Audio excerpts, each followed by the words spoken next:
우리 말씀 우리 같이 봅니다. 빌립보서 2장 우리 12절에서 18절까지의 말씀 같이 봅니다. 빌립보서 2장 12절에서 18절 우리 한 절씩 교독하고요. 같이 마지막 절 같이 읽습니다.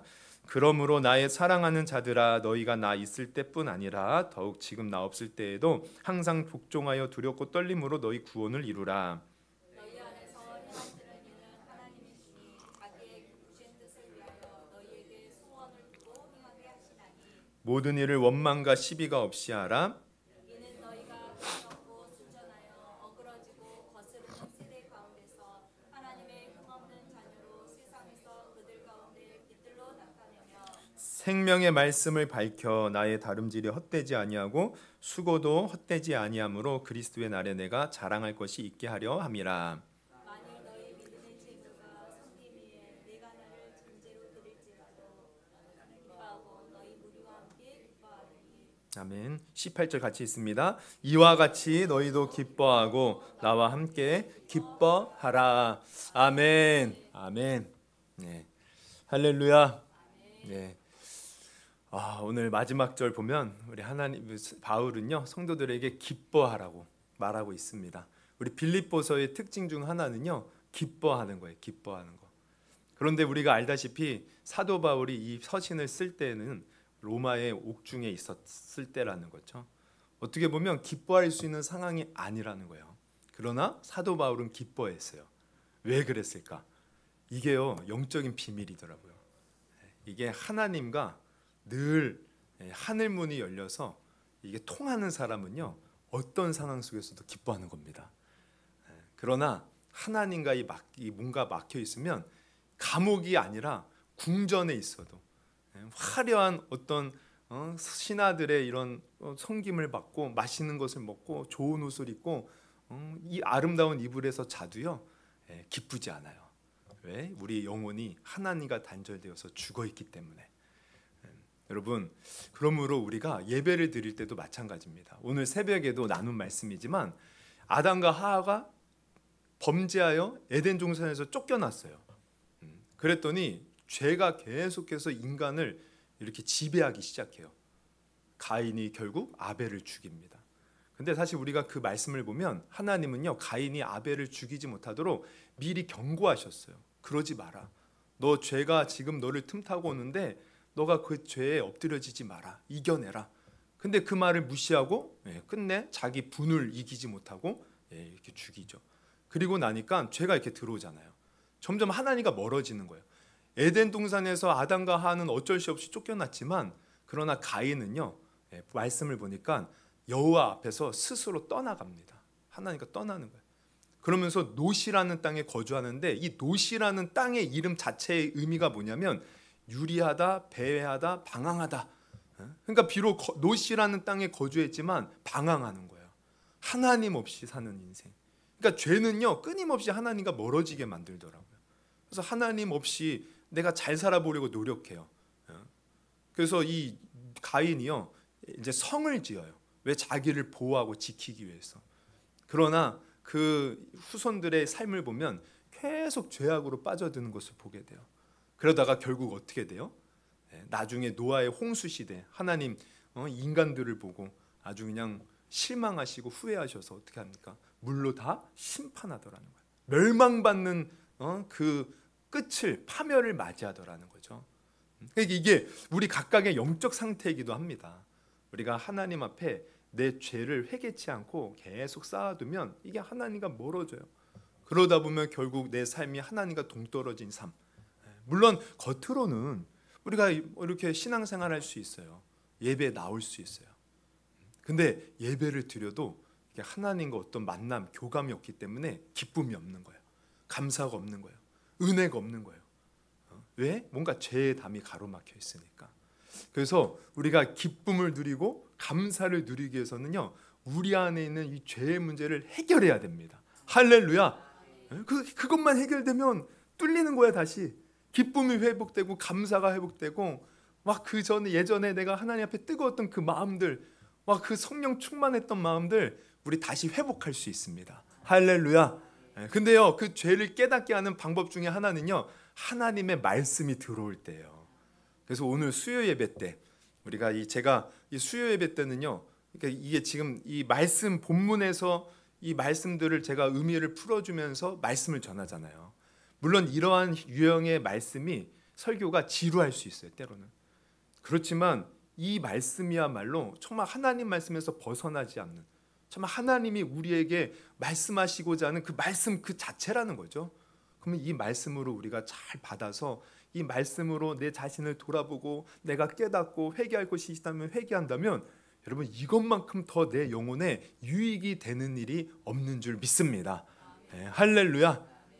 오늘도 그 말씀이 내 안에 들어올 때 하나님과 막힌 것이 뻥 뚫어지고 내 안에 기쁨, 하늘의 신령한 은혜, 감사가 충만하는 그런 시간이 되기를 주님의 이름으로 축원합니다. 우리가 지난 시간에 나눈 것은 그거였어요. 두렵고 떨림으로 너희 구원을 이루어 가라. 그러면 두렵고 떨림으로 이룬다는 것은 어떤 의미였죠? 우리가 조금이라도 죄지면은 내가 구원에서 떨어져서 지옥 가면 어떡해? 그렇게 두려운 마음, 이것으로 신앙생활하는 것이 두렵고 떨림으로 구원을 이루는 겁니까? 아니라고 그랬죠. 그런 것이 아니라 우리가 예수 그리스도를 통해서 구원받은 그 은혜, 예수님이 우리를 어떻게 구원하셨습니까? 자기를 낮추시고 십자가에 죽기까지 복종하셔서 우리를 위해 죽으신 그 구원의 놀라운 은혜를 내가 귀하게 여기고, 그래서 내가 구원받았다면 그 구원받은 백성답게 살아가는 것, 이게 두렵고 떨림으로 구원을 이루는 것이에요. 정말 우리 예수님이 어떻게 달려 죽으셨어요? 그 모진 십자가의 고통을 당하면서 나를 구원했잖아요. 근데 기가 막힌 것은 뭔지 아세요? 내가 예수님이 자기 목숨을 버리시면서까지 구원할 정말 내가 가치가 있는 존재인가? 이거예요. 근데 그렇지 않다는 거죠. 우리는 사실 하나님이 그냥 홍수의 노아의 시대에 이렇게 홍수로 쓸어버렸듯이 우리는 그냥 그렇게 하나님 앞에 심판을 받아도 아무 말 할 수 없는, 티끌만도 못한 존재, 벌레만도 못한 존재예요. 어떤 사람들은 그런 생각을 가질 수도 있어요. 나 같은 사람이니까 내가 구원받았지. 그렇지만 우리가 정말 하나님의 은혜를 만나본 사람은 그게 아니잖아요. 여러분, 이사야 선지자가 높이 들린 보좌에 앉으신 하나님, 그 하나님을 뵈니까 어떻게 합니까? 내가 입술이 부정한 중에 태어난 자다. 나는 이제 망했다. 나는 죽었다. 이런 고백을 하잖아요.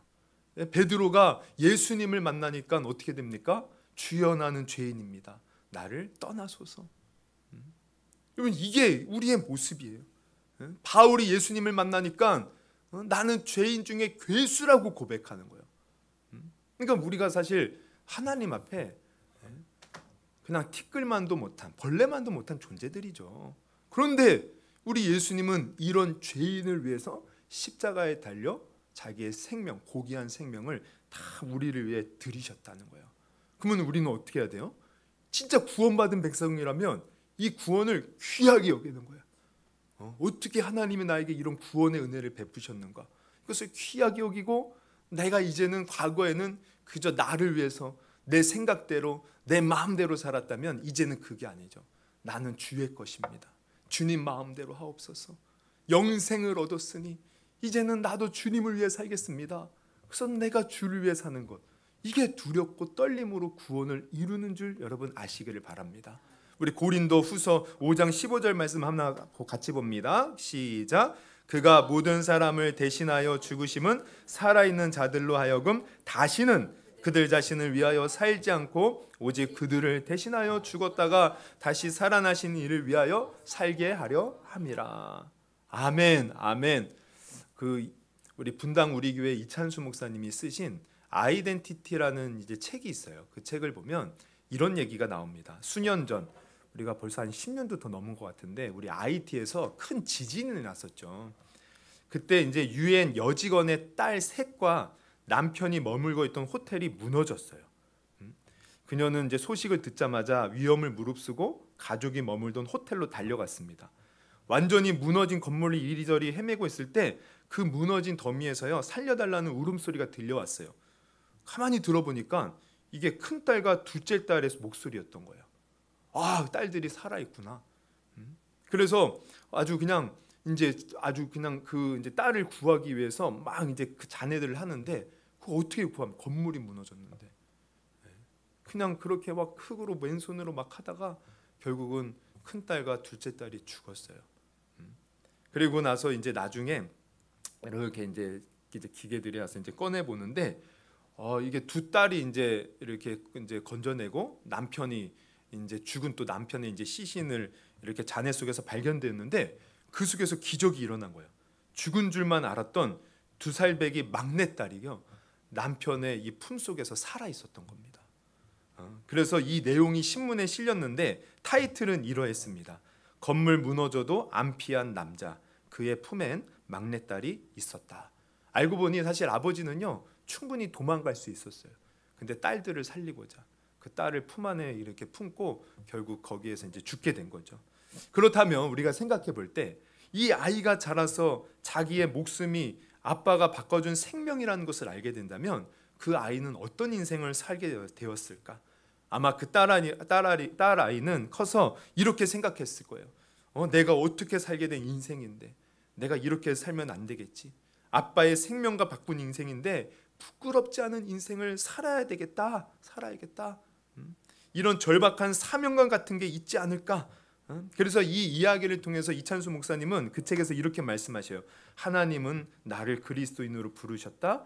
혼미한 세상 가운데서도 당당한 그리스도인으로 흔들림 없이 당당하게 서라. 여러분, 우리는 예수의 피로 구원받은 목숨들입니다. 그러면 나는 이제 예수의 사람인 거예요. 세상에서 나는 예수의 사람으로서 예수의 사람답게 우리는 살아야 된다는 것입니다. 그러기 위해서는 어떻게 해요? 내가 구원을 귀하게 여기고 그 구원받은 백성답게 내가 살아야 된다는 것이죠. 이게 우리가 이제는 살아가는 모습이라는 거예요. 이게 두렵고 떨림으로 구원을 이루어 가는 거예요. 그런데 이 두렵고 떨림으로 구원을 이루기 위해서는요, 우리가 물론 많은 것들을 실천해야 되지만 가장 중요한 한 가지를 실천할 수 있어야 돼요. 그게 뭐냐? 이게 이제 바울이 말하는데 14절에 보면 이렇게 말을 하죠. 모든 일을 원망과 시비가 없이 하라는 거예요. 이게 참 중요합니다. 모든 일을요 원망과 시비 없이 우리는 할 수 있는 귀한 성도가 되기를 바랍니다. 그러면은 원망과 시비가 뭐예요? 제가 지난주에도 이제 잠깐 말씀드렸는데 원망은 뭐예요? 원망은 말 그대로 뭔가에 대해서 늘 불만불평하는 거죠. 하나님에 대해서, 사람에 대해서. 그리고 마음속에 막 미움의 감정, 분노의 감정, 못마땅한 감정, 또 다른 사람을 미워하고 정죄하고 판단하는 마음들, 이게 원망이에요. 시비는 뭡니까? 시비는 이러한 마음을 품은 것이 겉으로 드러나는 거예요.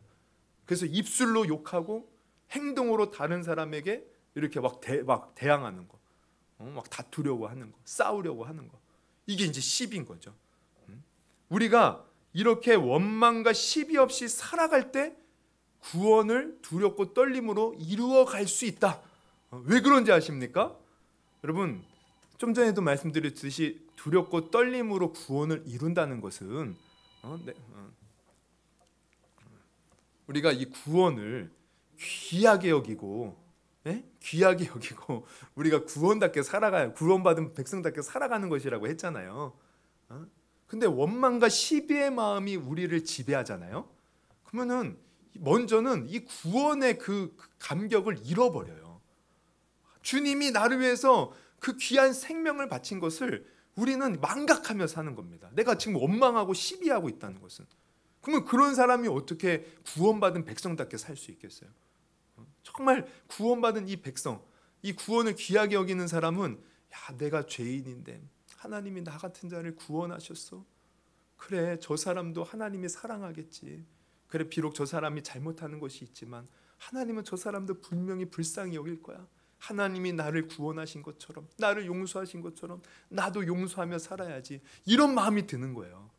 그러면서 그 속에서 내가 예수의 마음으로 용서하고 사랑하고 품어주고, 그 잘못한 것이 있으면 그냥 막 당신 잘못돼서 막 지적하고 막 정죄하는 것이 아니라 오히려 긍휼의 마음을 가지고 그 영혼을 위해서 기도해주고. 근데 원망과 시비를 가지고 있는 삶은 어떻게 되겠어요? 그렇지 못한 거예요. 그렇지 못한 거. 그 반대인 거죠. 반대. 내가 구원받은 것을 망각해버린 사람, 교만한 사람인 거죠. 내가 어떻게 구원받았는데 내가 하나님 자리에서 판단하고 있다는 거예요. 내가 어떻게 하나님의 은혜를 받았는데 그거를 망각하고 마치 10,000달란트 탕감받은 사람이 200데나리온 탕감 이렇게 자기한테 갚지 않은 자기 동료를 막 멱살 잡고 감옥에 넣는 것과 똑같다라는 거예요. 그래서 여러분 우리는 원망과 시비를 버려야 돼요. 그래서 이 원망과 시비로 사는 사람은요 결코 하나님께 인정받을 수가 없습니다. 하나님이 진짜 싫어하는 사람이 원망과 시비로 사는 사람이에요. 여러분 이 원망과 시비로 살다가 망한 사람들 하면은 누가 생각이 나요? 이스라엘 백성들이 생각나잖아요. 여러분 이스라엘 백성들이 하나님 앞에 얼마나 큰 구원을 받았어요? 애굽에서 400년 동안 종노릇했어요. 우리가 일제시대, 일제강점기가 몇 년이었죠? 네, 거의 한 36년, 정확하게 36년 정도인데 우리가 그때 그 36년만 이 지배당에서도 얼마나 많은 고통을 당했습니까? 근데 이스라엘 백성들은 아예 그 땅에서 400년을 고통을 당했어요. 근데 하나님이 그들을 크신 능력으로 건져주셔요. 얼마나 큰 은혜를 받았습니까? 그런데 이스라엘 백성들이 그런 큰 구원의 은혜를 받았음에도 불구하고 얼마 되지 못해서 어떻게 해요? 그냥 원망과 불평이요. 하늘을 찔러요. 그냥 물 없으면 물 없다고 원망하고 먹을 것이 없으면 먹을 것이 없다고 원망하고 또 막 저 애굽에는 고기 먹을 것이 있다고 그것을 그리워하면서 원망하고 또 거기 그곳에는 막 마늘, 부추, 막 파가 있다고 막 또 그걸 그리워하면서 막 원망해. 그리고 또 가데스 바네아에서는 하나님이 분명히 정탐꾼을 통해서 적과 꿀이 흐르는 땅이라는 것을 분명히 보여주셨어요. 이제 믿음으로 나가면 지배할 수 있다고 말씀하셨는데 불구하고 그 땅의 견고한 성읍들, 장대한 이 백성들을 보면서 어떻게 해요? 또 하나님 앞에 원망하는 거예요. 하나님이 애굽에 매장지가 없어서 우리를 이곳에 죽이려고 데려왔나 보다. 얼마나 원망하고 모세에게 대항해서 시비를 겁니까? 그러다가 결국 어떻게 돼요? 광야로 쫓겨나서 40년 동안 광야 생활하면서 20세 계수된 사람들 여호수아와 갈렙만 빼고 다 광야에서 멸망당했다는 거예요.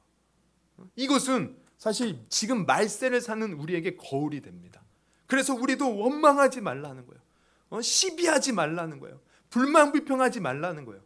이렇게 사는 사람은 구원받은 백성이로서의 마땅한 삶이 아니라는 거죠. 여러분 정말 우리는요 원망과 시비, 불만, 불평을 다 주님 앞에 내려놓을 수 있기를 주님의 이름으로 축원합니다. 우리도 만약에 원만 불평하며 산다면 이게 바로 이스라엘 모습들과 다를 바가 없다라는 거예요. 어쩌면 똑같은 거죠. 어리석은 거죠. 하나님이 우리를 구원하셨고 우리에게 아들까지 내어주셨는데 물론 우리가 이스라엘 백성들이 광야에서 어려움을 당한 건 사실이에요. 우리도 이스라엘 백성들처럼 예수를 믿고도 광야 같은 인생길을 걸어갈 수 있어요. 그러나 중요한 건 뭡니까? 우리 하나님이 이스라엘 백성들을 때에 맞춰서 사실 다 채워주셨다는 거예요. 불기둥과 구름기둥으로 인도해 주셨다는 거예요. 오늘날 우리도 마찬가지죠. 예수 믿고 비록 광야의 길이 있지만 성령님께서 우리와 함께 하셔서 불기둥이 되시고 구름기둥이 되신다는 것을 믿으시기를 바랍니다. 우리가 구하면 그때마다 주님이 응답해 주셔서 채워주신다고 하셨어요. 마귀가 공격하면 예수 이름으로 기도할 때 그 귀신을 쫓아낼 수 있는 권세도 우리에게 주셨어요. 그래서 우리에게도 부족함 없이 천국 가는 그날까지 우리를 결코 버리지 않고 우리를 지키시고 보호하시고 눈동자와 같이 함께 하시고 지켜주시면서 우리에게 큰 은혜로서 천국으로 인도해 주신다고 분명히 약속하셨는데 그럼 우리는 그 약속을 믿고 원망과 시비로 살 것이 아니라 오히려 어떻게 해요? 감사하고 찬양하고 기뻐하고 어떤 상황 속에서도 주님을 신뢰하는 모습으로 우리는 살아야 된다는 것입니다. 여러분 이런 모습으로 살 수 있는 저와 여러분이 되기를 주님의 이름으로 축원합니다. 그래서 우리가요 원망과 시비를 버리고 정말 하나님을 감사하고 기뻐하고 찬양하며 살아갈 때 이때 하나님은 우리를 기뻐하시고 우리를 통해서 놀라운 일들을 행하시는 거예요. 어떤 일? 무엇보다 세상에서 빛으로 살게 하십니다. 우리를 통하여 하나님의 영광을 드러내시는 거예요. 이제 그게 우리가 이제 15절에 이제 바울이 하는 말이죠. 우리 15절을 한번 같이 봅니다. 15절 같이 한번 읽습니다. 시작. 이는 너희가 흠이 없고 순전하여 어그러지고 거스르는 세대 가운데서 하나님의 흠없는 자녀로 세상에서 그들 가운데 나타내면, 여기 보면은 처음에 이는 이렇게 이는요 그 결과로 이제 어떤 일이 벌어지는가 이제 이렇게 말하는 거야. 그래서 앞에 원망과 시비 없이 살게 되면, 이렇게 살면, 지금 이 내용 15절의 내용 한마디로 말하면 이 세상은 어두워요. 그러나 우리는 하나님의 흠없는 자녀로서 빛으로 세상에 나타나게 된다는 거야. 우리가 하나님의 영광을 나타내는 빛이 된다는 거, 빛이 된다는 거. 언제? 내가 원망과 시비 없이 살아갈 때. 여러분, 우리는 흔히 그런 생각을 갖고 있죠. 돈 많이 벌고 사회적으로 훌륭한 사람이 되고 영향력 있는 자리에 설 때 교회와 성도가 세상에서 큰 영향력을 갖게 될 것이다, 이런 생각을 해요. 근데 솔직히 말하면 한국 교회, 또 교회와 이 성도들이 사실 어느 정도 이것을 이루었습니다. 우리가 가만히 보면 정치, 경제, 문화, 예술 이런 곳에 사실 많은 영향력 있는 기독교인들이 있어요. 여러분, 우리 국회의원이 몇 명이에요? 몇 석이 있어요? 300석 있잖아요. 그 중에 기독교인이 4분의 1, 정확히 75명이 있다고 합니다. 그러면 이게 사실 상당히 높은 비율이에요. 4분의 1 기독교인이라는 거예요. 이처럼 사실 지금 사회 곳곳에 보면 기독교인들이 성공해서 중요한 자리에 있는 경우가 많이 있어요. 그런데 우리가 사회를 보면 지금 이 사회가, 사람들이 기독교를 좋아합니까? 기독교가 그만큼 선한 영향력을 끼치고 있는가 보면은 그렇지 못하고 있다는 거죠. 우리가 생각처럼 그러지 못한, 영향을, 그러기가 높은 위치에 있음에도 불구하고 영향력을 제대로 끼치지 못하고 있는 것을 보게 돼요.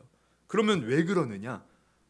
그것은 비록 세상에서 성공한 기독교인들이 많이 있는지 모르지만 그것으로 세상을 감동시켜주는 것이 아니기 때문에 그렇습니다.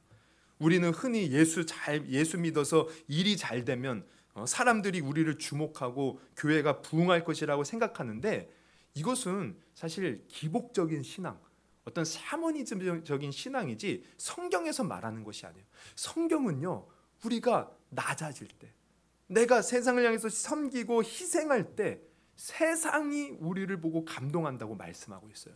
그러니까 바울도 지금 그 얘기를 하는 겁니다.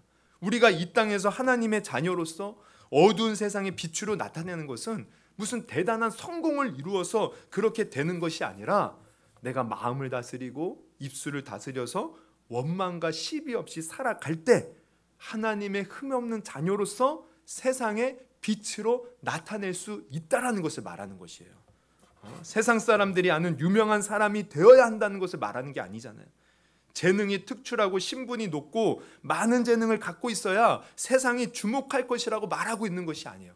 만약 이것이 옳은 방법이라면 여러분, 예수님이 왜 낮아지셔야 되겠습니까? 왜 예수님이 십자가에 달려 죽으셔야 됐습니까? 그러나 예수님은 낮아지셨어요. 십자가에 달리셨어요. 그것으로 오히려 세상의 구원자가 되셨다는 거예요. 그러니까 우리도 마찬가지예요. 내면에서 일어나는 원망을 그치고, 나아가 그 원망을 드러내는 시비를 멈추고 구원의 은혜에 감사하여 하나님을 위해, 이웃을 위해서 살아갈 때 우리는 하나님의 자녀로서 이 땅에 빛처럼 나타내는 거예요. 여러분, 전에도 제가 자주 이렇게 드리는 그 예화인데, 우리 한국교회 초기에 영수라는 직책이 있었어요. 요즘으로 말하면 장로에 해당되는 그런 직책인데, 경동제일교회에 엄영수라는 분이 계셨어요. 근데 그의 직업은 뭐냐면, 교회에서는 장로님, 근데 그의 직업은 그때 당시에 어떤 왕족을 모시는 그런 마부였어요. 하루는 이제 한 이 왕족에게 전제 함께 이게 지방으로 여행을 떠나게 되었는데, 이 마부니까 이제 말을 이렇게 끌면서 이 함께 가는 이 왕손에게요 전도를 했어요. 나으리 예수님을 믿으시죠? 아니, 이제 믿으시죠? 이렇게 권면을 하는 거죠. 그랬더니 왕손이요 그의 말에 물어봤어요. 아니, 네가 예수를 믿느냐? 예, 예수님을 믿은 지 3년이 되었습니다. 저는 예수님을 믿고 마음이 너무 기쁘고 감사합니다.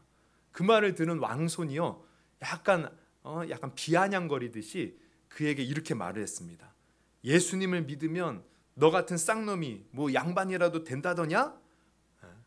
어쩌면 기분 나빠할 수도 있는 거죠. 그런데 이 엄영수가요 이렇게 대답했다고 합니다. 나으리, 예수님을 믿는 도리는 그런 것이 아닙니다. 제가 양반이 되기 위해 예수를 믿은 것이 아니라 마부노릇을 잘 하기 위해 예수를 믿은 것입니다. 이 엄영수의 말에요 이 왕손이요 이렇게 감동을 받아요. 그래서 마음을 열고 나중에 예수를 믿게 되고, 예수를 믿은 후에는요 이 자기 마부 쌍놈이잖아요. 이 엄영수를요 형님으로 모시고 나중에 이 왕손이 목사가 되어 교회를 섬겼다는 것입니다. 여러분 얼마나 감동적인 얘기입니까? 그러니까 이렇게 자신의 삶에 원망과 시비가 아닌 자신의 마음을 통제하고 하나님을 위해, 이웃을 위해 살아가는 것이 하나님의 자녀로서 이 땅의 빛으로 살아가는 것임을 여러분 아시기를 바랍니다. 우리가 필요한 건 바로 이거예요.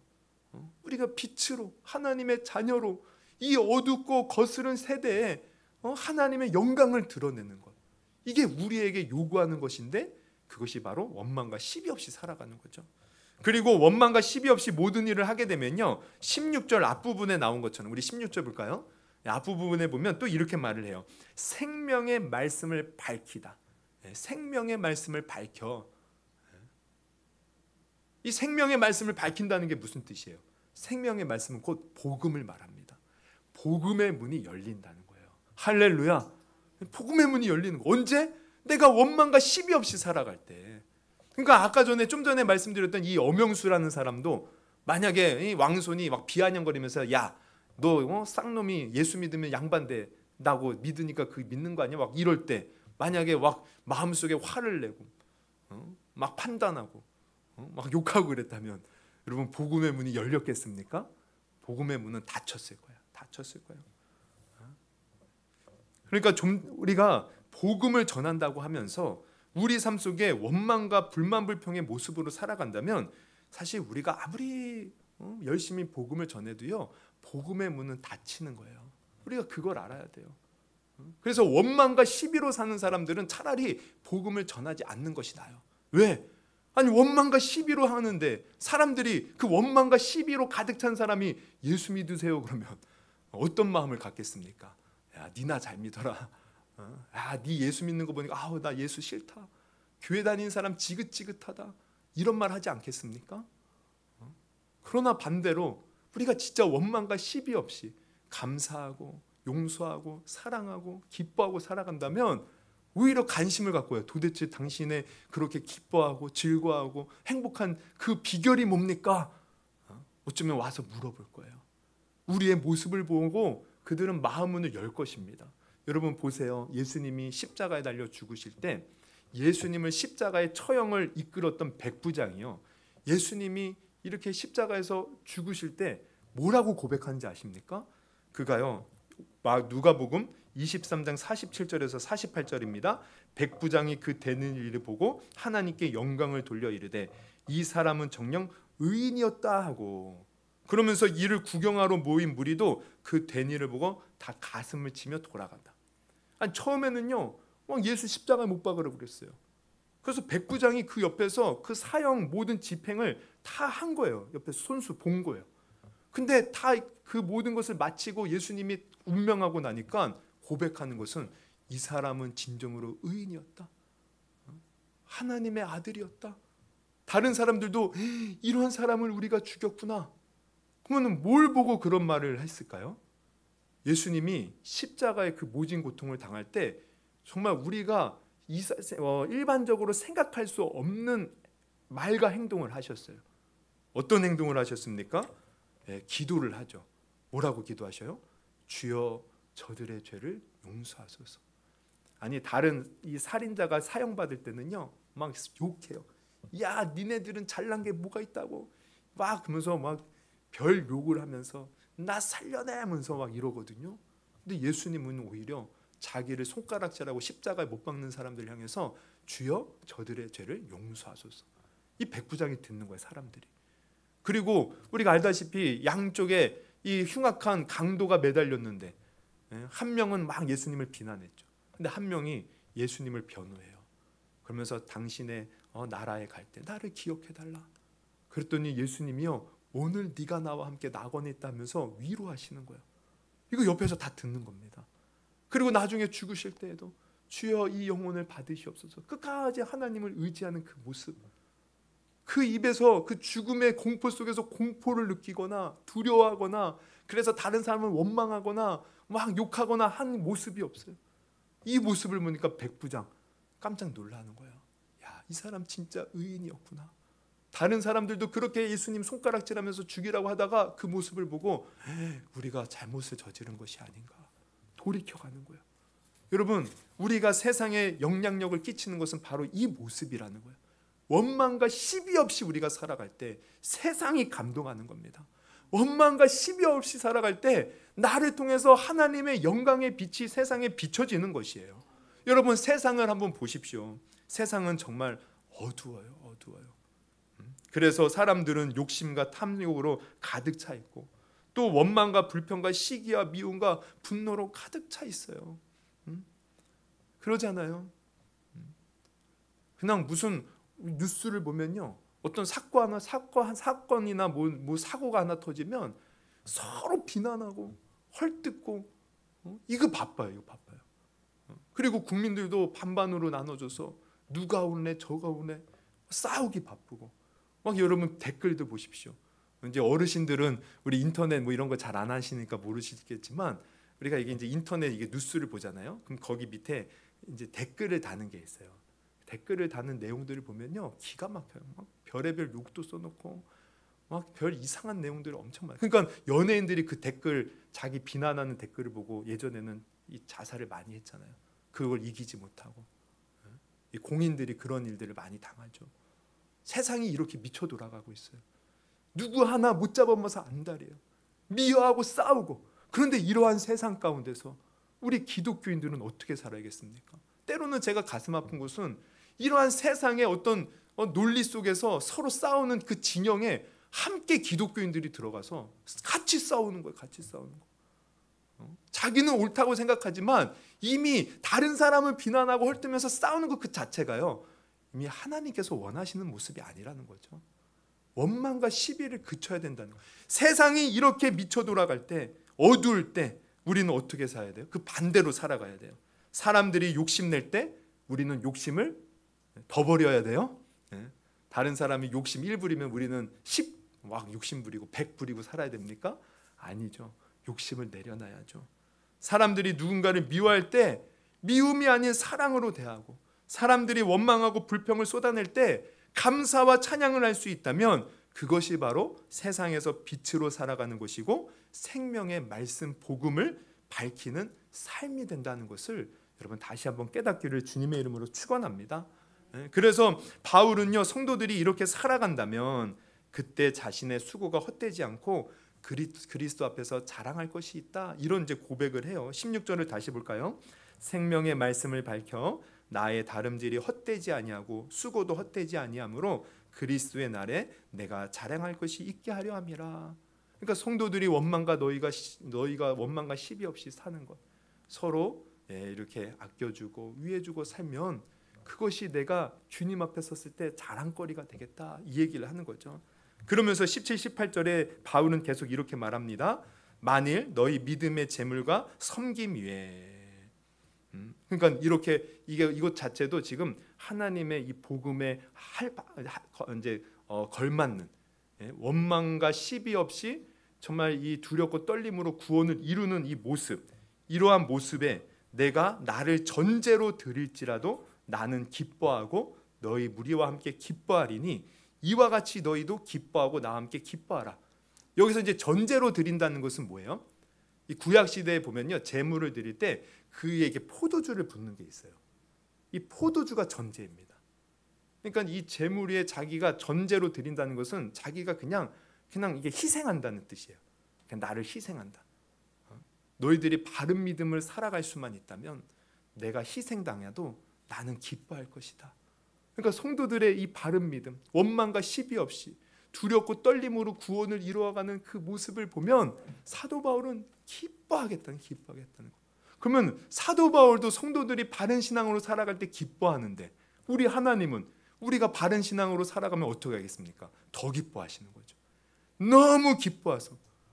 너무 기뻐서 우리를